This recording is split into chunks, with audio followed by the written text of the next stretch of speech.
প্রচারে গিয়ে ট্রাক্টর দিয়ে জমি চাষ তৃণমূল প্রার্থী তথা জেলা সভাপতি অভিজিৎ দে ভৌমিকের। আসন্ন বিধানসভা নির্বাচনে কোচবিহার দক্ষিণ বিধানসভা তৃণমূল প্রার্থী তিনি। সোমবার কোচবিহার 1 নম্বর ব্লকের হাড়িভাঙা গ্রাম এলাকার প্রচারে গিয়ে স্থানীয় এক কৃষকের জমিতে ট্রাক্টর দিয়ে চাষ করেন তিনি। কি বলবেন? কৃষক বন্ধুর সাথে কাজে হাত মেলালাম। একটু আমার এক কৃষক বন্ধুর জমি অল্প ট্রাক্টর করে চাষ করে দিলাম, ভালো লাগলো। আমরা সবটাই পারি, মামাটি মানুষের পার্টি তো সবই জানতে হয়, এটাই আর কি।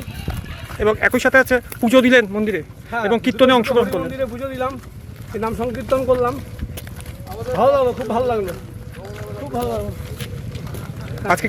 আজকে সারাদিন এরকম কর্মসূচি রয়েছে? হ্যাঁ, আজকে আমরা সকালে 9 নম্বর ওয়ার্ড থেকে শুরু করেছি, এখন আমরা হাড়িভাঙা অঞ্চলে আছি। হ্যাঁ, খুব ভালো লাগছে। নমস্কার, আশীর্বাদ করবেন।